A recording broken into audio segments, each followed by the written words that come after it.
Recording started.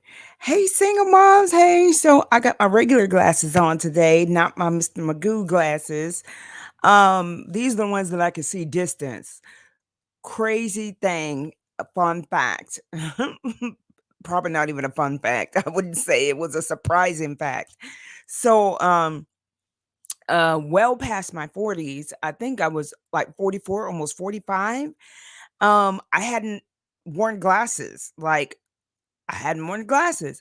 I had glasses um, in high school for a little while, and they said that was just because my eyes just needed to adjust, and I was having a hard time reading for long periods of time because my eyes would get tired. So I had glasses for that, but it wasn't really fixing like astigmatism or anything like that. It wasn't anything serious from what I understand. And I only came to that understanding when I took my kids to get their eyes done. I think the last time I did that, the optometrist explained that to me, that sometimes children just need glasses temporarily because as they're growing, your lenses and everything that's involved in your eyes grow as well, and so it makes it to where for a short period of time you need to have something to assist you. So my son had to wear glasses for a little while, and then he didn't have to wear glasses anymore once we went back for the checkup, the next yearly checkup. She's like, "Oh, you don't have to wear glasses anymore." So he got his um his vision corrected, but my daughter and I still needed to have glasses. So here was my introduction to wearing glasses. So I went in for my yearly checkup. This is just a fun fact. Um, I went in for my yearly checkup, and I'm all okay. Yeah, it's gonna be like last year, right? Actually, I didn't think that. You know what? I had been in an accident, a car accident, um, maybe 6 or 8 months earlier. I had been in a car accident, and this is a real life recording. Let me just say that. I'm not gonna say live, but it's a real life recording. So you may hear some noise and stuff in the background. That's my grandson and my daughter and my niece. But but anyway, so I had been in a car accident about 6 to 8 months earlier. I knew maybe even a year earlier because I had gone through therapy and everything, and I had some issues with my vision after that. I had suffered from a severe case of whiplash, and man, did that hurt. I had never been injured like that in a car accident before. I'd been in a car accident where I was injured one time when I was little, but that was like just like my knees hit the dashboard. This was before they required children to have car seats, and seat belts, weren't really a thing either. So back in the 70s, and so my mom hit the brakes, and I was in the front seat. In the front seat, and I slid forward and put my knees up to stop myself, and my hands, and I hit my knees on the glove box, and one of my knees got all messed up and uh, got scratched and scarred and all that stuff, and was bleeding. So that was really the only injury that I ever had. But this was like crazy. I was in so much pain. I involuntarily started crying when the chiropractor was checking me.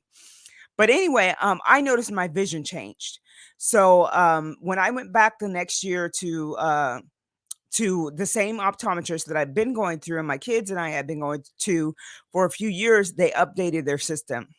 So you know what happens when you update stuff, not everything transfers over. So in their case, none of the old stuff got transferred into the new system. So she couldn't tell if the reason why my vision had changed and why I now needed glasses was because of that accident. But all I know for myself, I know that my vision was fine before then. And then after that accident, I had vision problems, and all of a sudden I need glasses.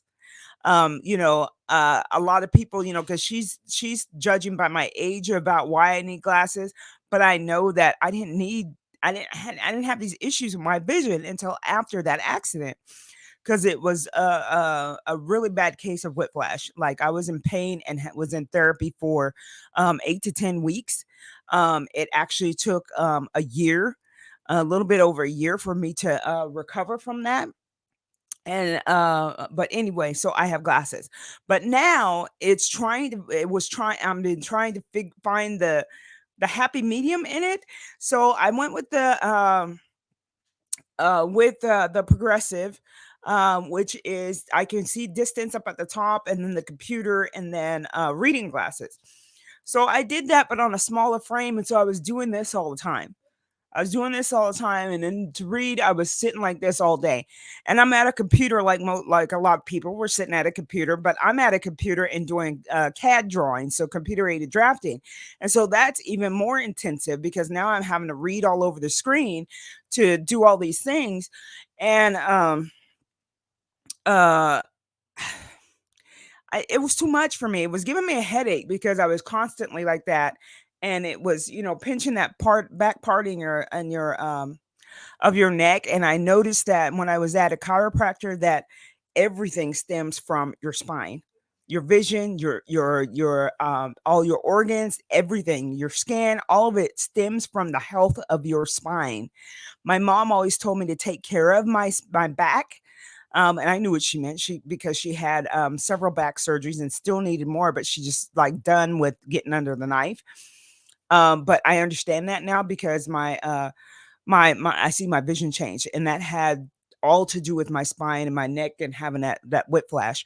So anyway, and that was just a little fun fact I wanted to share there. But anyway, my other glasses, why I started this story. My other glasses are the ones that I use just for. That's my grandson, y'all. My other glasses are what I use, and I said, can I get a pair of glasses just for the computer? And, she was like, "Oh, yeah." And so I got a pair of glasses just for the computer because I was like, "This little thing," I asked if she could make it wider. She's like, Based on the frames and how that progression works, that's the widest that it can be." So that's not helping me at all.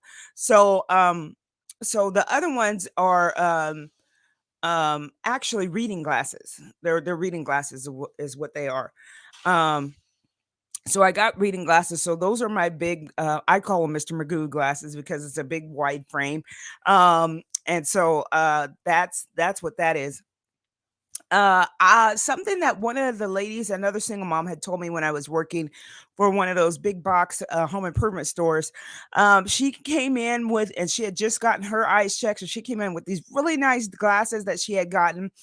And I was like, wow, those glasses are really nice. Where are you getting these frames? Are really nice. And she hit me to the secret of using sunglasses and giving them to the prescription people and telling them, you want your prescription put in these sunglasses. These are sunglasses too. And so I really like these frames. And the other ones that I sometimes that I wear, actually I want to get fixed, are aviators. So I found a pair of aviator sunglasses that they're able to put my prescription in, but those glasses have fallen off my face, and they needed an adjustment at that time, and then I got them adjusted, but the lenses are scratched and stuff. So I need to get those fixed so I can start wearing those again because I really love those aviators. I really like wearing those aviators. So anyway, welcome to the the Just Be podcast, and my name is Bess Parks. This is being hosted by Single Moms Level Up, which is a community of single moms where we go from just surviving to CEO in every area of our lives through self-love, self-care, and supporting each other in community. So that was something that I'm the founder of. I'm also the founder of the Single Moms Club private Facebook group, and also Single Moms Level Up. And I like to say hashtag Single Moms Level Up. I see you guys. I'm hoping you guys notice. I finally figured out this microphone thing. I thought that I had the wrong stand for it, and I was like really like irritated for a long time. Like, why they tell me to get this stand, and that the stand goes with this mic and it's not working, and it was falling all over the place. Directions help. I'm just saying. It helps to read the directions. I always just try to put it together because I thought, hey, this choir girl right here, I should know how to put this mic stuff together because I've been around mics and stuff all my life, singing in the choir at church since I was 3. There was probably only maybe a 10-year span in there where I wasn't singing when I had my kids and was raising my kids and didn't have anybody to watch them while I was singing at the time. Um, uh, but I figured it out and the directions helped. They helped a whole lot because I knew what it was supposed to look like in the end. But this particular type of stand, I had not paid attention to how I never saw anybody put it together. It was always already done, and that all they did was just put the mic in. So I never saw anybody put it together. So I never really paid attention to how it was put together.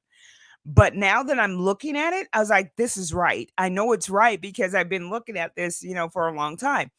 But sometimes that's how being a single mom is that we don't know something's right until we start seeing the results of what we've done and know that it is right. Um, maybe even people start giving you compliments and saying, hey, you're doing a good job, mom. And know that you're doing a good job if you're doing the best that you can. Doing the best that you can with the knowledge that you have is a good job. You're there, and that means it's a good job, y'all. Um, it's a good job. So this is episode 3 of the podcast.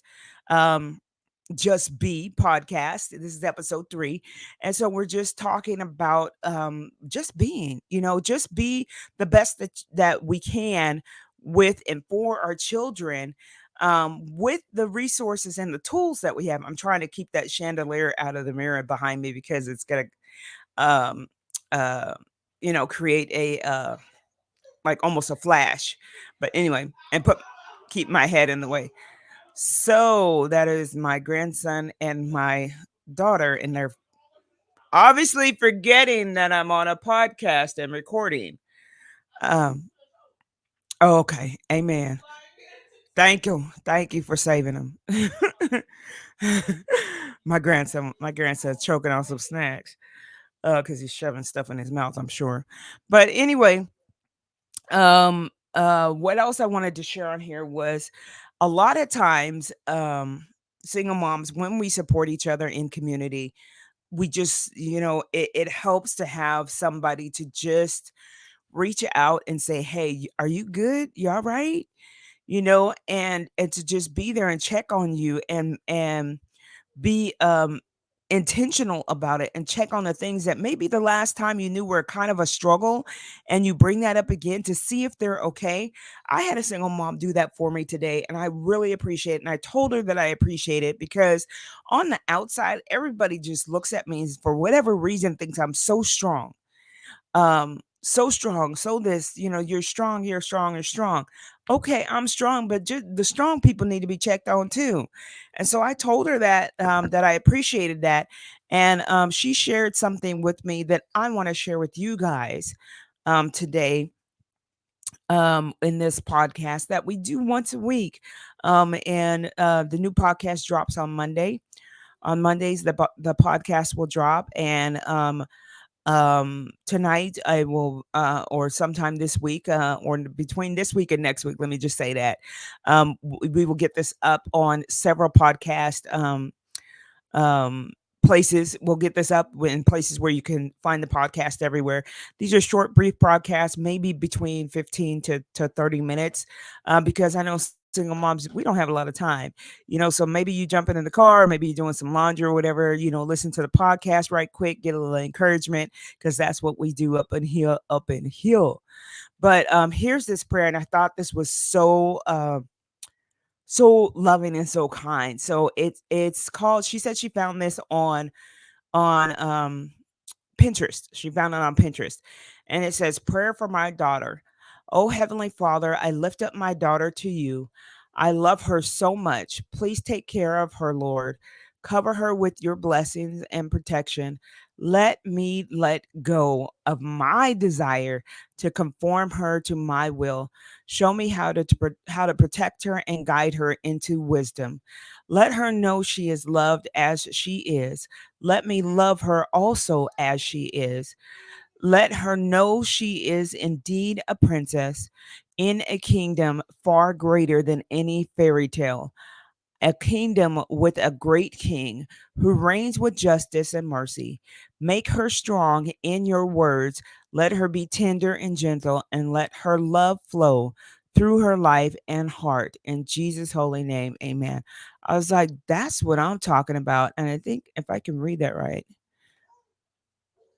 hold on, I have my other glasses right here.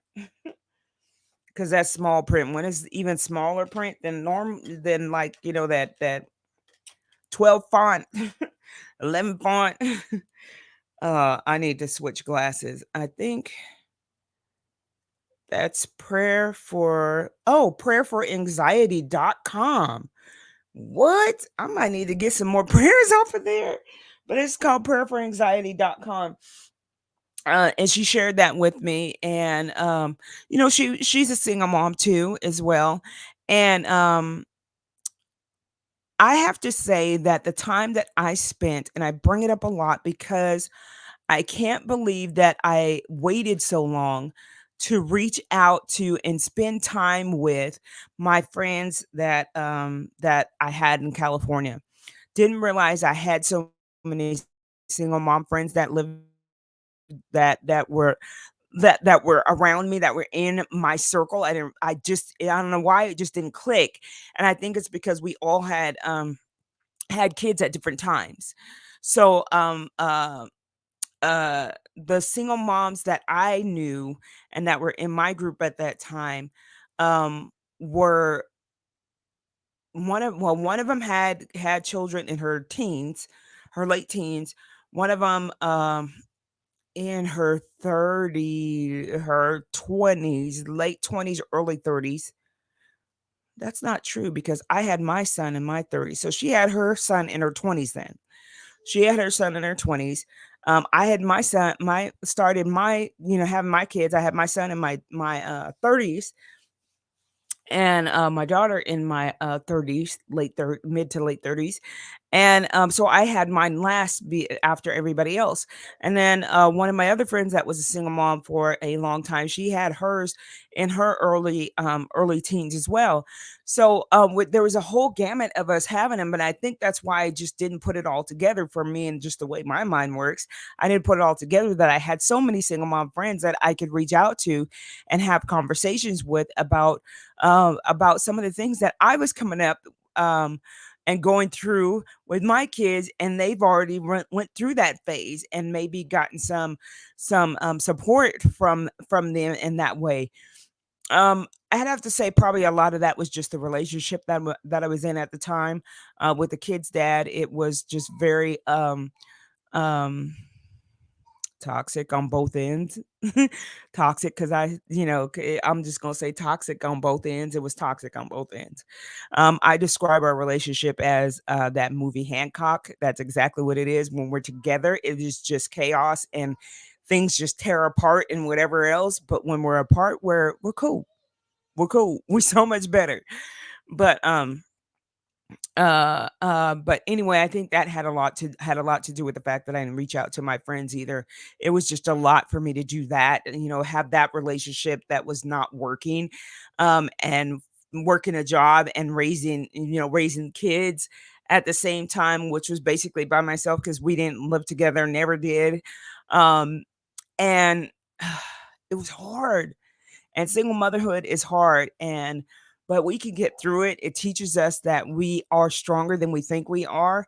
It is because of single motherhood that I believe that I am perceived as a strong woman, because of my single motherhood and being able to do what needs to be done. Do what needs to be done. And a lot of people don't realize that I pray a lot to get stuff done. I pray a lot. I pray for guidance. I pray for wisdom. I pray for all of those things and protection of my kids and myself, and that I make the right decisions. And I go through all this whole uh,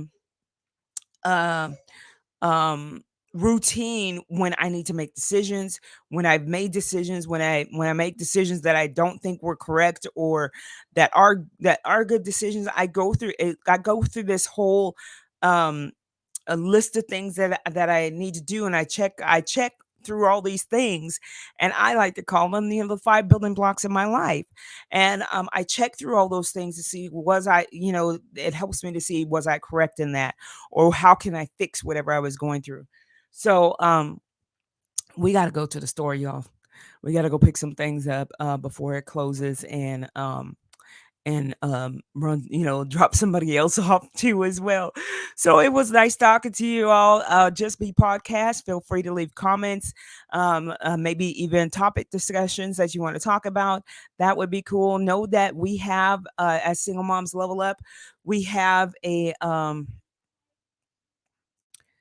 we have we have a monthly events through Single Moms Level Up in our private Facebook group and also on our YouTube channel. We have these monthly events that are free. There's no charge for them, where we cover subjects and topics of things of single moms and how we can deal with those things, work through those things, and do these small steps to help us to make our way through. I know for me, that would have helped if somebody did that with me, and on purpose and intentionally do that. So feel free to come in and join us in this single moms community. It's a working single moms community. I'm a working single mom of two. I like to say three now because I have my grandson as well. But yeah, let's do this, y'all. If we us as women, if we come together, let's go from just surviving to CEO in every area of our lives through self-care, self-love, and supporting one another. Hashtag single moms level up. Much love. Talk to y'all next week. Next Monday is the next drop. See you then. Bye.